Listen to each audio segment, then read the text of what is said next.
You're listening to the B&H Photography Podcast. For over 40 years, B&H has been the professional source for photography, video, audio, and more. For your favorite gear, news, and reviews, visit us at bnh.com or download the B&H app to your iPhone or Android device. Now here's your host, Alan Weitz. Greetings and welcome to the B&H Photography Podcast. Today's topic is the state of the stock photography industry. Like all aspects of photography, the landscape has changed greatly in a relatively short period of time.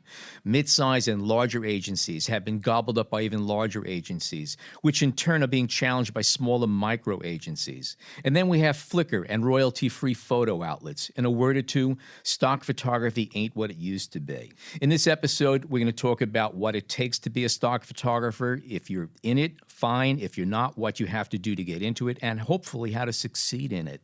Joining me today is my producer and co-pilot, John Harris. Our guests are Paul Melcher, who is the owner of Melcher System, a strategic consulting firm for visual tech startups, and the founder of Capture magazine. Paul was named one of the 100 most influential individuals in American photography by American Photo. Also joining us is photographer Rana Faure, who is the former director of photography for Getty Images and is currently the owner and principal photographer for Mother Image, a boutique photo agency specializing in women's lifestyle. Welcome all. Stock has changed, and it's still a big part of the business, but it's changed dramatically. When did stock actually start? When did it become an actual industry? You know, there's a big debate about who started stock.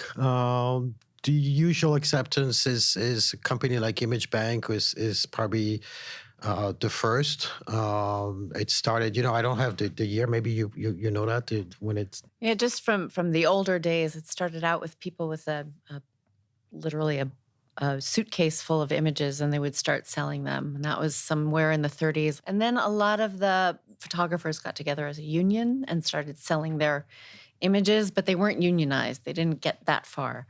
So Image Bank came in as sort of the first... That was the first monster agency that I can remember. That sort of brought it to a level that was professional. And then some other agencies joined in, 4x5, which is now Superstock. I remember Black Star was out for a long time. The news agencies came in a little earlier. And then they all grew and then got real big and everybody was making money and then something happened.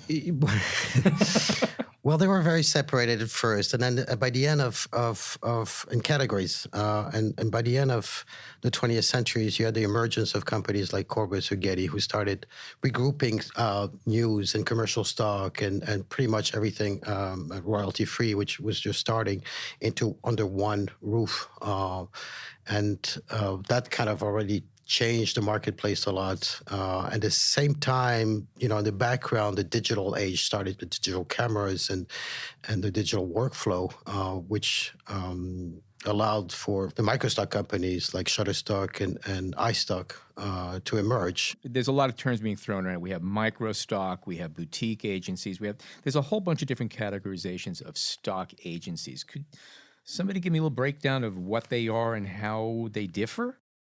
Sure. Shall we start with microstock? Wherever you want.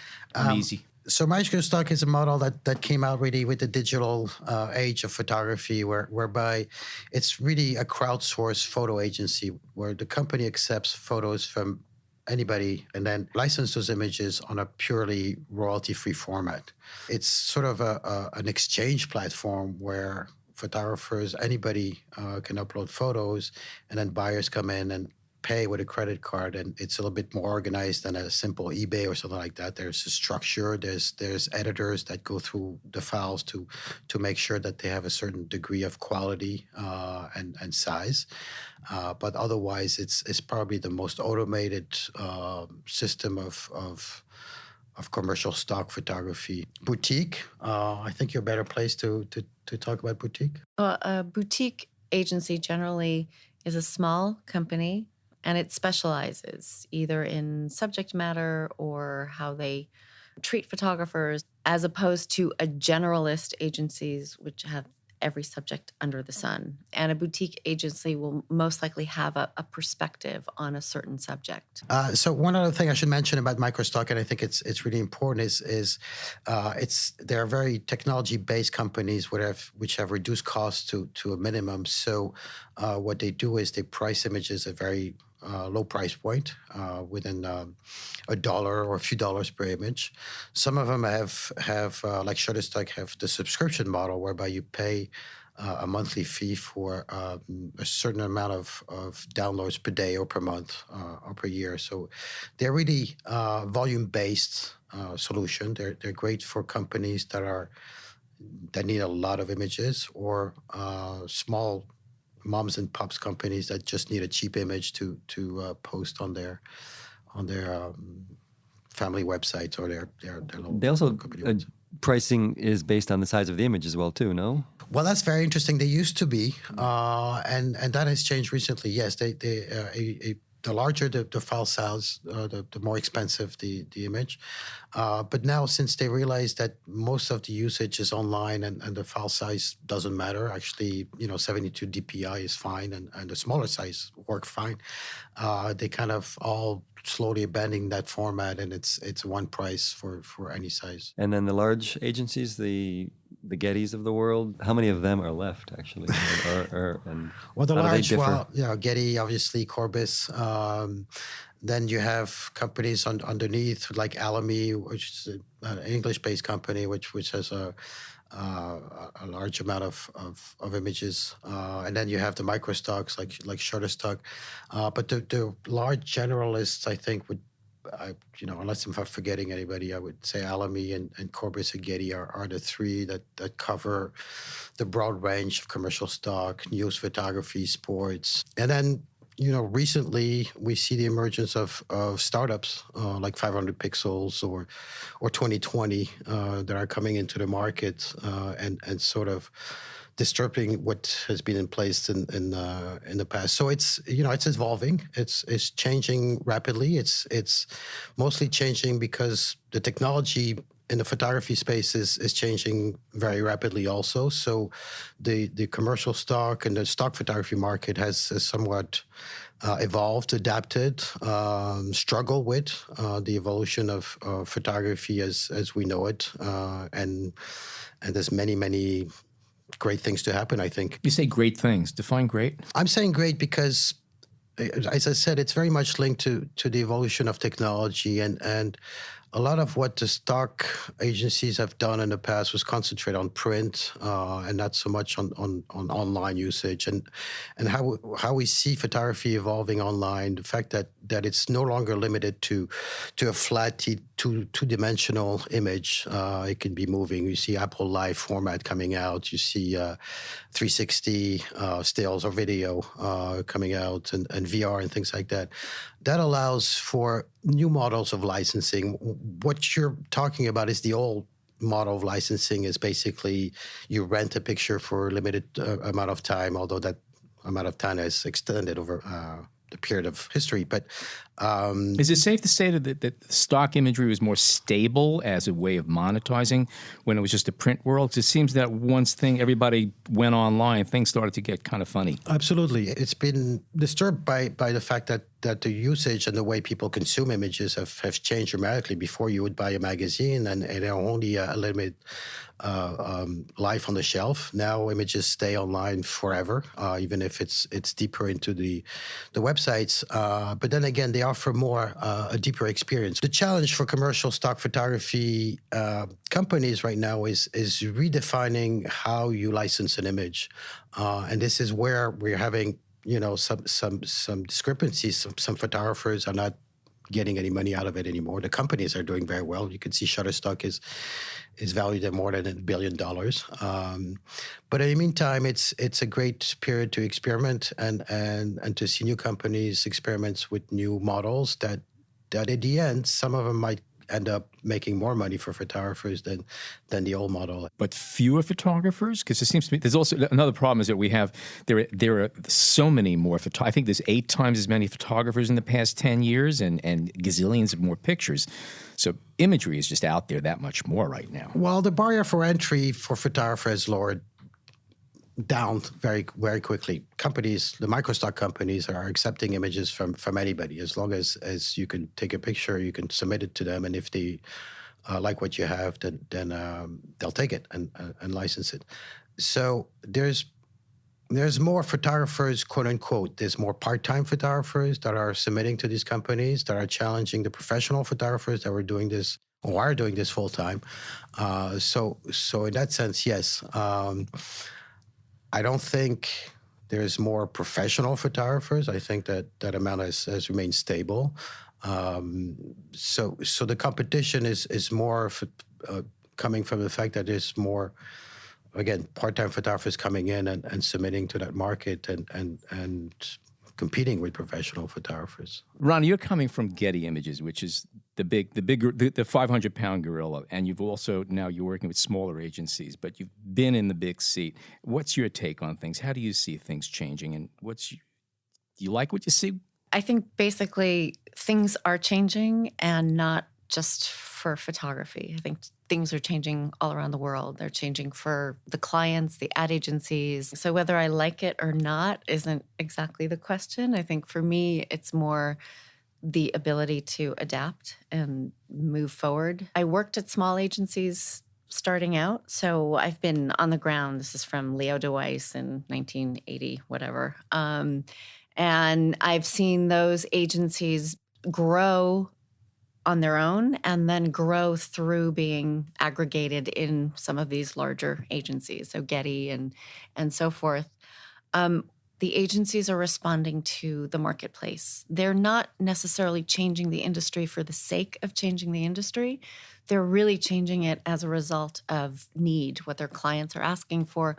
Clients are now being asked to get images, just massive amounts of images left and right. And these are different. So these are also different kinds of clients as well. Whereas we used to have these traditional clients, we had the advertising agencies, we had the magazines, we had the textbook publishers, we had these very sort of uniform clients. Fewer, more defined. Right. And so they were outlets. easier to provide solutions for. And I think now the agencies over the last 10 years, there's been this incredible velocity of just speed of having to provide new and volume of images. And that's for all the different websites, the different, people's internal publications, people, it's just email after email that you get has images. Everything has an image now. For me, I'm actually kind of excited by the fact that images are part of our global language at this point. So whether you're speaking English or whether there's a text, I can look at somebody's Facebook page and I can kind of understand what they're posting, whether I can read the Russian that's under it. I'm getting a communication from somebody. So I think images, whether it's motion or still or VR or whatever it's going to be, is a language that we're now speaking. So I think it's different than what we were doing before, which was selling things. I think we're now communicating. So I'm excited about that. I like that analogy of it. We're communicating rather than selling. But if you're a photographer and this is what you do for a living, what do you have to do to stay focused in the stock world if you want to be able to monetize that? Well, for me, I'm a commercial photographer. A big part of my work is stock photography, but I do all types of photography. It's a volume game. If you want to succeed in that space as a photographer, you have to produce a lot of images and continue and not stop. It wasn't always like that, but now it's just about volume. So you have to create a flow of production that's continually uploading your images to the companies you're working with. At the same time, you have to keep a very, very close eye on your budgets, on how much it costs you to produce those images. You have to be somewhat of an accountant and sort of calculate and look at your sales and see what is beneficial for you and what is not based on cost and sale.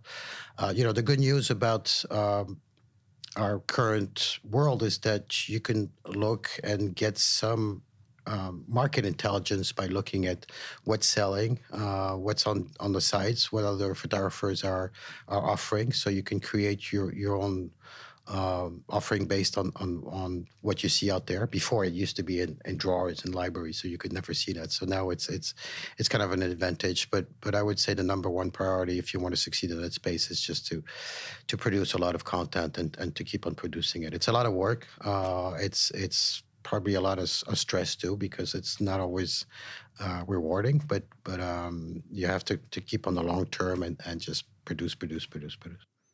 What about visual marketing platforms? You have agencies like Olapac, Curate, Shoot, where you have your picture there and all of a sudden you have your little pop-ups coming up and little things of that sort. What are your thoughts about that? I'm not sure. Olapic, you mean? Yeah.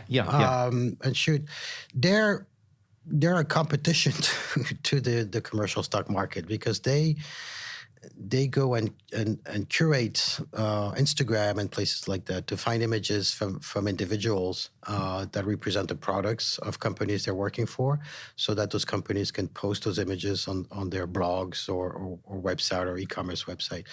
I personally find that to be an amazing approach. I think that's really bright.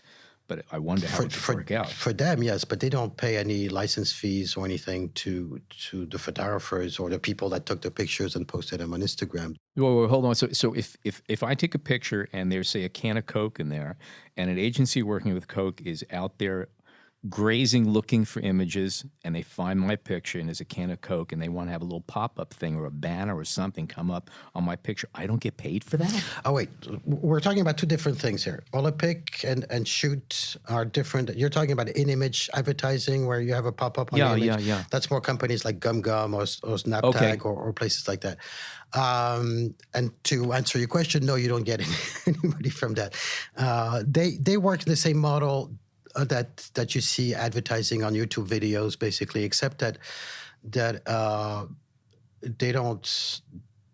There's no revenue sharing with the photographer. The publisher gets revenue sharing from those companies, and obviously the companies that do the technology, but the photographers don't get anything out of it. Raise your hand if you're happy about that. No hands. Okay.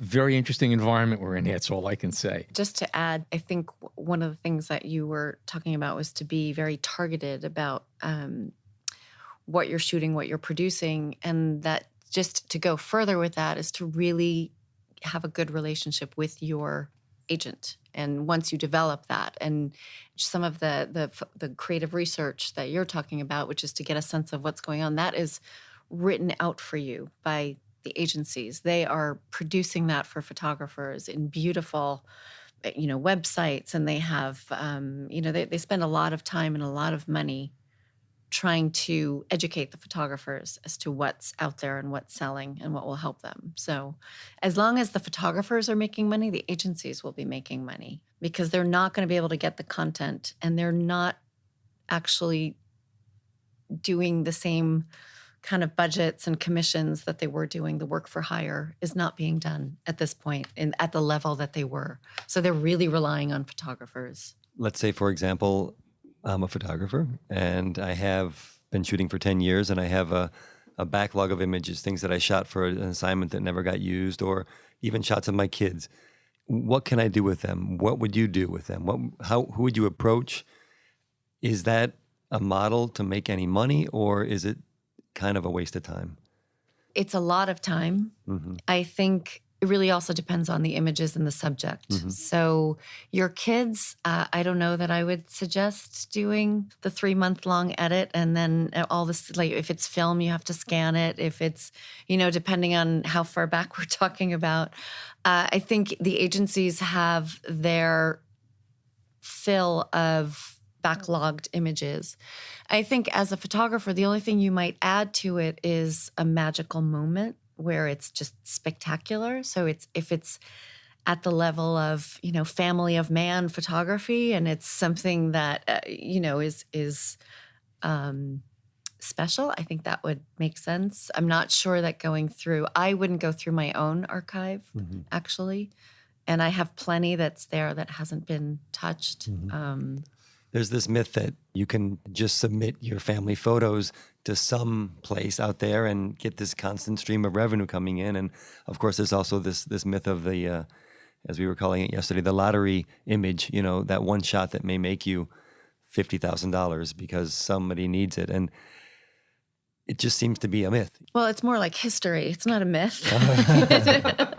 It's factual. I mean, that cloud shot that would earn $100,000 every year is true. That did happen. Oh, so it does happen. Okay, great. Well, it did happen. It did happen. Okay. I think there are shots. Definitely, there is the money shot. I mean, there is that thing. It's definitely not as common as it used to be. It's interesting. I think it still happens, but not the same way. Before, it used to be one license with one company. In the case, I think you're talking about the Microsoft picture. No, this is from old catalog stuff where we would. But the cloud picture, was it the background from? I think that's probably more. God, I hope they got more than that. In the past, it used to be one license, one image sold to one company that could bring you a lot of money. Now it's more of one image that will get used a lot by different companies for a lesser price point. So when you accumulate it, then it comes out to a substantial amount. You see that in microstock. And that you used to see in stock, rights managed all the time. I mean, we used to track the sales of catalog shots, and it was definitely a cloud shot would make 100,000. Either of you explain rights managed and royalty free, just to get a sense? Yeah, sure. Rights managed is when a client wants to use an image and put some restrictions on it, both in time of how long they're going to use the image and also in what space they want to protect from other competing companies to use the same image. So that's why it's called rights managed, because you actually have to discuss with your client as a stock photo. And of course, they pay more for that. They pay more because they basically forbid the stock agency to license that image as much as they possibly could.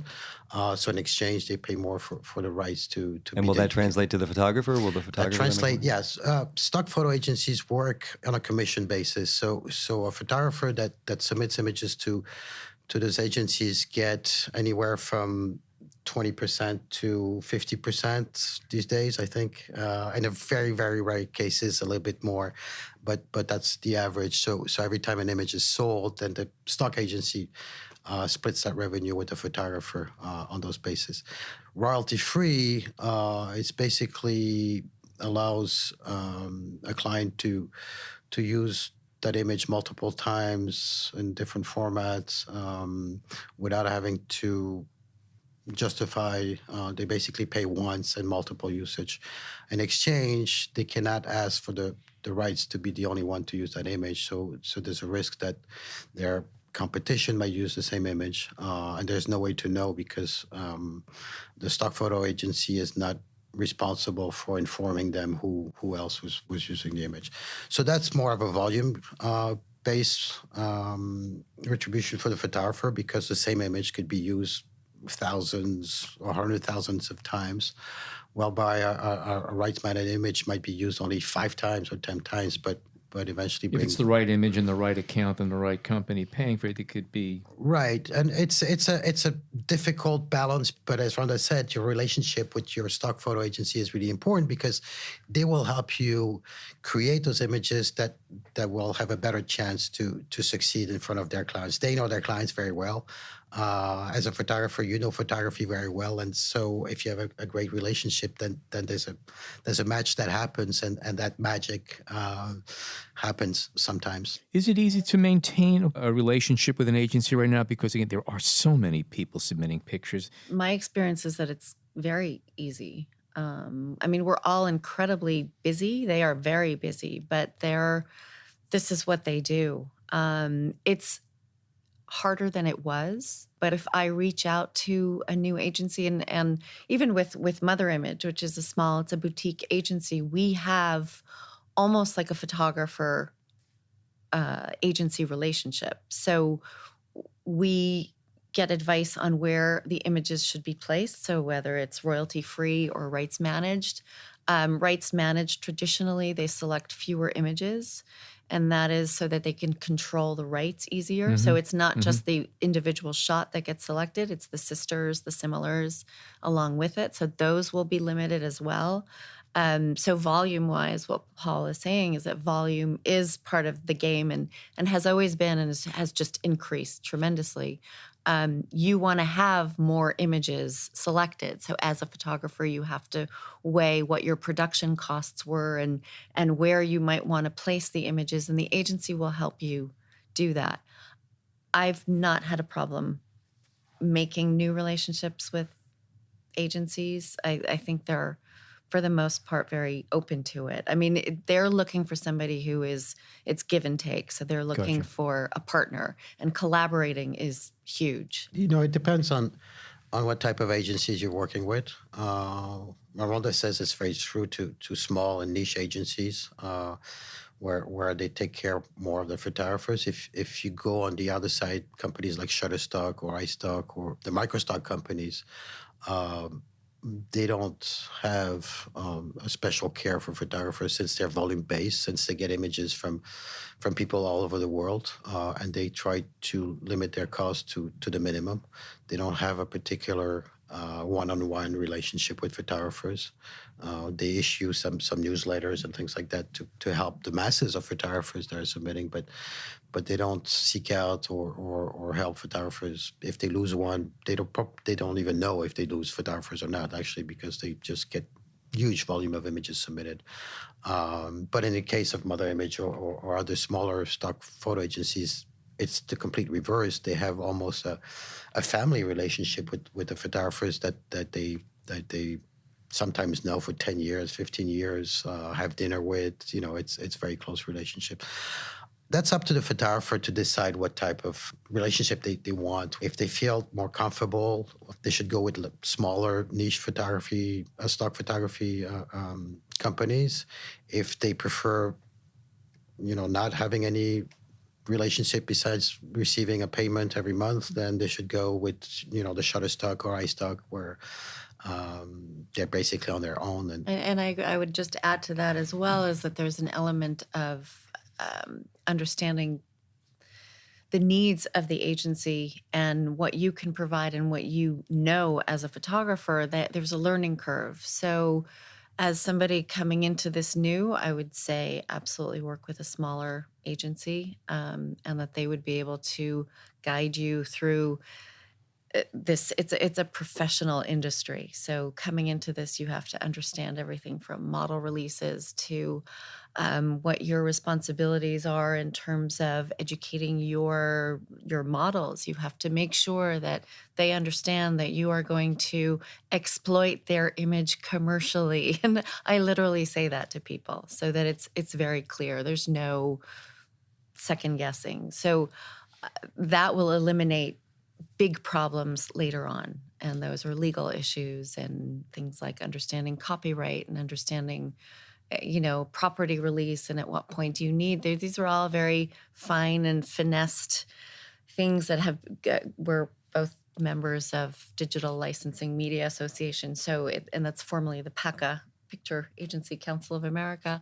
And so these are all the things that as a person providing imagery into the commercial space, you have to understand. And this would apply for anyone working at, let's say, a boutique agency or a micro stock, right? I mean, the same goes if you just want to submit 100 photos to iStock Photo or something along those lines. You need to get your rights in order and cover your own self. That's not the job of the agency; it's your job. Right, and some agencies require, that you are going to not hold them responsible for you are providing everything clean and clear. So there's liability issues and.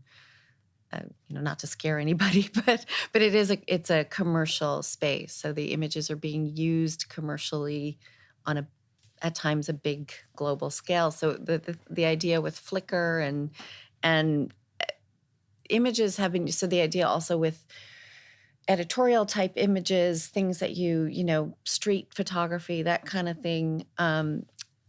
all along those images have been used, but there used to be agencies that would clear rights. So there was just somebody sitting in an office and figuring out who took that picture and how can they clear the rights. And so these are all things that the agencies are now doing also with their editorial work. So they're getting this increased base. So it's everything from the Flickr shot that somebody wants to use, a Getty client wants to use a Flickr shot, they will clear that image and they'll get all the rights. But in those cases are rare. If you have your work out there commercially, you're responsible for that.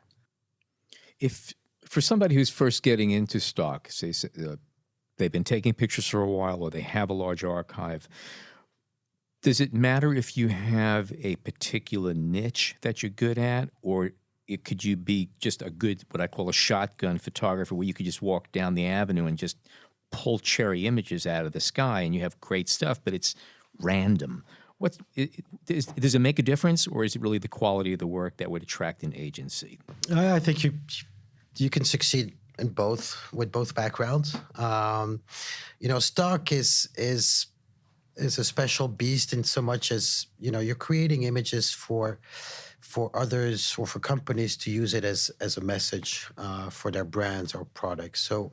So whatever you're creating for stock has to have that dimension where it's just not a picture that you like or you think is pretty. It's something that has a meaning, an intent that will engage the people that are looking at it, and engage them in a way that is convenient for the brand using it. It's kind of a little different than just taking pictures for yourself or things that you like. You have to think that who is your client. In general, as a photographer, you have to think who is your client. And in stock, it's a little bit more complicated, so much as your client could be anybody or everybody.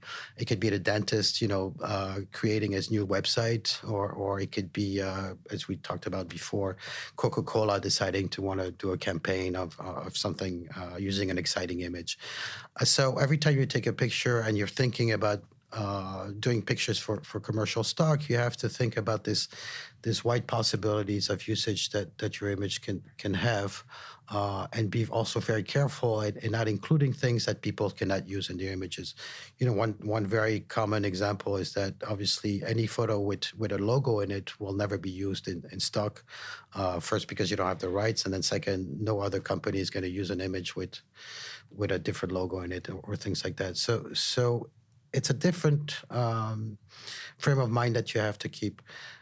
What I say to photographers when they want to enter stock or they're talking to me about this business is always the same. And I think it was true in the 80s or 90s. Stock should be your second occupation, whether it's the outtakes from a shoot that you took, whether it's ideas that you had for a shoot that eventually you produce yourself because it's actually good for stock.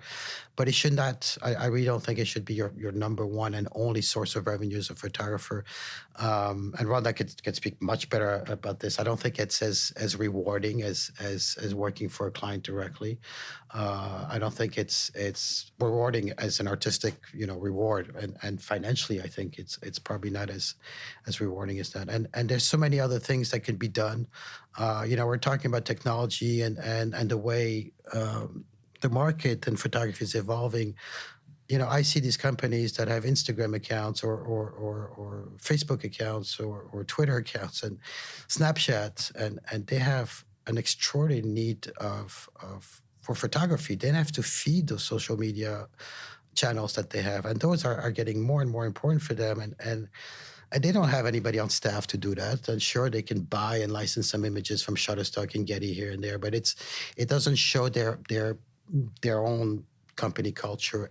And many times I've said to photographers, why don't you rent yourself as a photographer to one of these companies and take over their Instagram account for a month or for 2 months and say, let me hang out in your factories and with my iPhone and take pictures of what you guys do, but using my talent as a photographer, and we can post that on your Instagram account or things like that. I see that as a huge market and challenging, but very interesting for photographers. Could you do me? Don't tell anybody about this because I want to check this out personally before it gets out. But coming back to stock, I think it should be. It's a great second income, I think, especially if you have the time, because again, as Rhonda said, and I second that, it takes a lot of time to edit, to make sure you have all the paperwork, to get some understanding of the market and what people are using and things like that. I think it's you're better off as a second occupation. You were asking about specializing. I'm a jack of all trades and master of whatever I'm doing that day is basically how I look at it.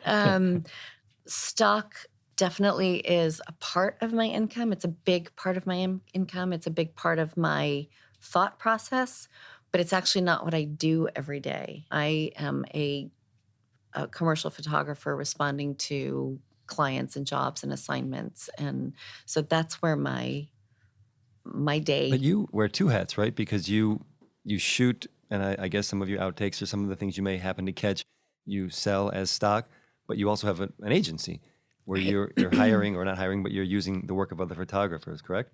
So I am the primary photographer for Mother Image, as well as we do have additional really great photographers that sort of are broadening the scope, but it started out with a very small base. So we're now expanding.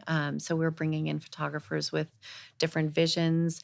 It all works within our base, which is really focused on what I left Getty and to spend time with my family. So my focus was to shoot what I love. And that's what I used to tell photographers day in, day out, shoot what you love. And so my focus was my family. So that's where both Susan and I, that's where our focus was. And so we started Mother Image, where one of the things that we had heard as both of us working at Getty was that clients are looking for authentic images. So we decided here we are. It's sitting in authenticity right here. So started literally shooting what was in my backseat of the car and my kids strapped in. I think that's something that we see as a major change in terms of the images we see now. In your case is a good example. We're seeing these kind of authentic shots. Yeah. And the thing is that authentic I still produce it. So it's not literally carrying the camera around and snapping my kids. It's actually producing, it's thinking through the concept. So what Paul was saying about the images having a message. So it's not necessarily the image and it's not the subject particularly that's going to make it sell or not. It's what the message is, what the image is communicating. So we're kind of back to that. I mean, it really has to communicate something. So whether it's a concept, it could be a business concept, but you're actually shooting two kids, sitting there brainstorming and they're drawing pictures of clouds and whatever. So you can make that into a business brainstorming concept. So that's what Mother Image is focused on doing. Would you say that your model or the model of Mother Images is something that another photographer should follow, in the sense that embrace what they're doing, what they love, what they have around them, turn it into an agency, and then get those photos out there? Or it doesn't have to be an agency. It can be a production. So agency is not an agency involves maybe that's not the right word, additional people, additional overhead and requirements. Do you think it's possible then for somebody to kind of make a go at it, just in this sense, just kind of putting out the images that they like to create, even if they just, let's say, hang a shingle, open up, start a website? There are so many different business models now, and I don't know if Paul can speak to that better, but there are non-royalty free, non-exclusive royalty free. So yes, you can hang your shingle out there, but again, it's volume and who's going to see the image. So whether you hang your shingle out there, can you actually get the clients to see your image? So somebody like... It's about marketing also, obviously. Yeah. You can't just say, exactly. Here I am, because who are you talking to? Exactly. So the bigger agencies are making that accessible. They're looking for high production. They'll provide the marketing, but they're also opening up the business model so you don't have to be exclusive.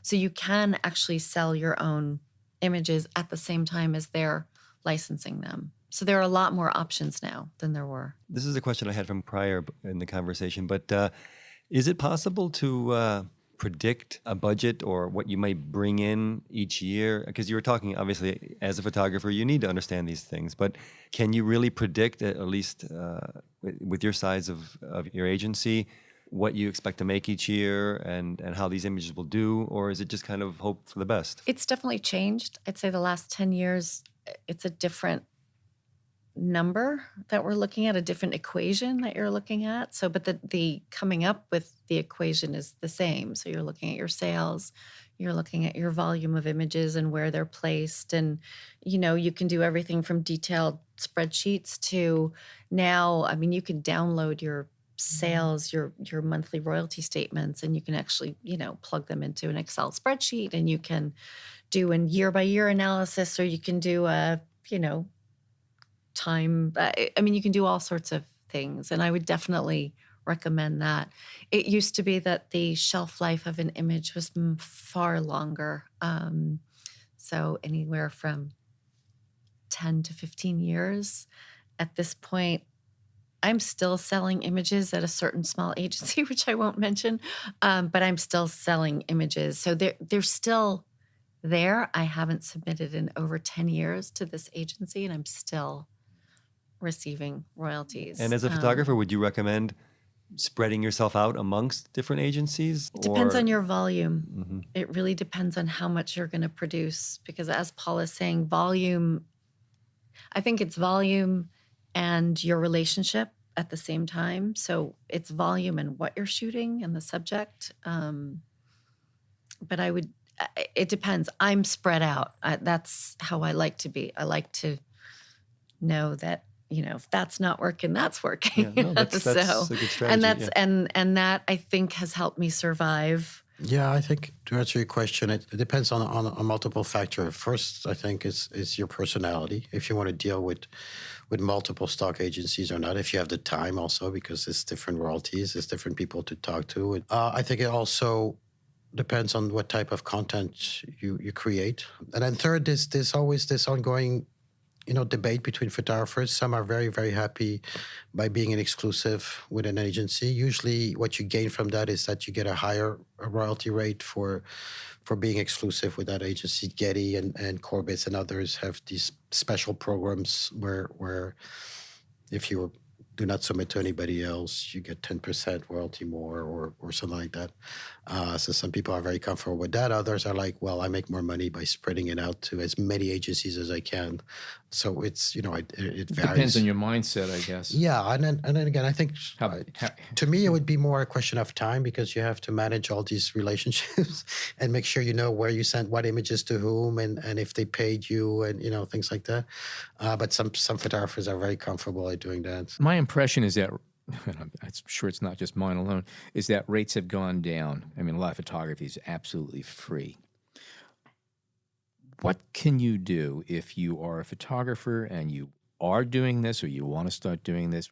What kind of photographs would you be taking that would perhaps be a little bit more bulletproof from being just given away? That's not an easy one. There's no magic bullet. No. I can't tell you, if you take a picture of this and looking like that with that type of light, you're gonna make a fortune. But there's some parameters that you can keep in mind. For one thing, I think the most obvious one is create exclusive content. That means that nobody else can have the same image.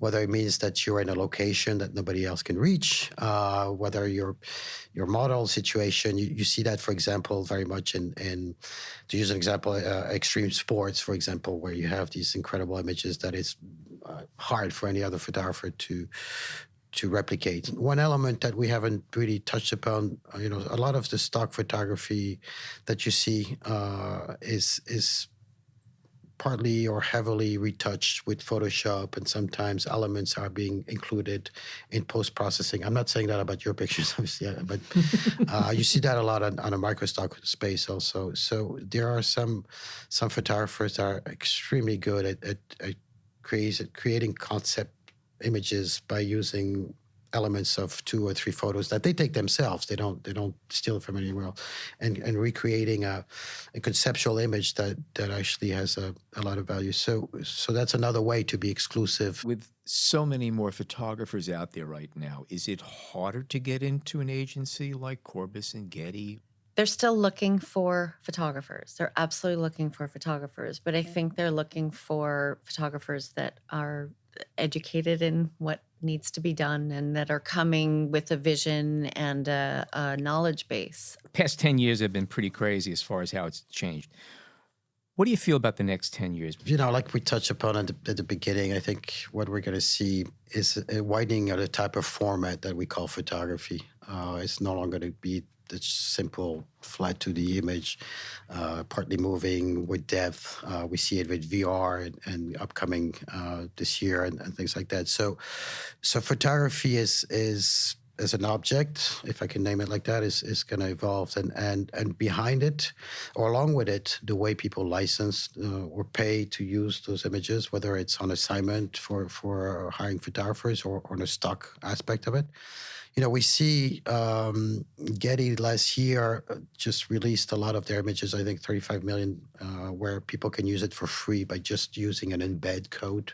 The idea behind that is not for Getty to just give their collection for free. What they're doing is enabling to spread out their content on multiple websites so that they can gather traffic, and against that they can start selling ads. The pop-up ads we were talking about earlier.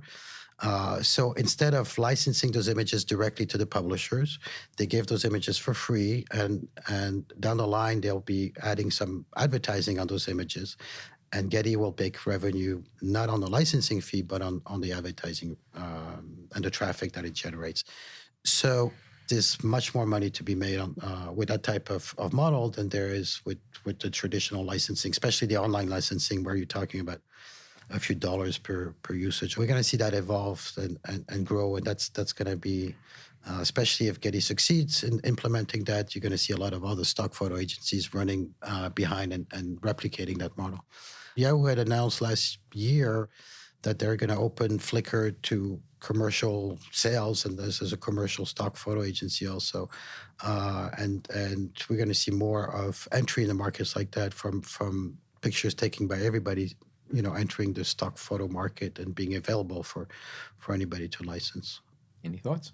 One of the things for me is people wanting their own brand images. That's where I'm focused on. So while I shoot stock, I also do a lot of work with, as you were saying a little bit, with agencies who want their own company covered in the same way that I would a stock shoot. So I've already been doing that a lot. So I think branding, clients are moving both towards and away from stock. I think that there's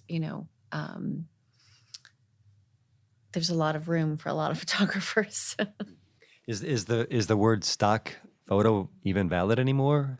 I think it's going to remain. Not everybody has the means or the needs to hire a photographer for a shoot. And there's a few companies that are doing what is called stock on demand, where as a brand, you can just type in what type of images you need on your phone or your desktop, and that message is broadcasted to thousands of photographers worldwide, and either they can look into their own private library of images, or they can, if they want to, go out and shoot it and then submit it back to the client, and then the client decides which one they like and pay for that one and not the others. So that could be something that changes the market. Instead of having these massive, $50 million images, databases, which are expensive to maintain, and you instead have 50 million photographers waiting or accessible via their phones. Waiting by their phones. Yeah. And they actually keep on handling their private collection on their desktops and things, and just submitting when there's a need. Mm-hmm. That evolution might happen. Right now we're just at the beginning of that, so it's unclear whether it's going to succeed or not. But that would be a different format, yes. Thank you, Paul. Thank you, Rana. Thank you, John Harris, our producer, and Jason Tables, our engineer. To see more of Rana's work, go to ranafaure.com. That's RANAFAURE.com. To learn more about what Paul is doing, go to melchersystem.com. Give us your opinions on Twitter at BHPhotoVideo with the hashtag BHPhotoPodcast. And please leave a review for us on iTunes. It's much appreciated. My name is Alan Weitz. Thank you for joining us today.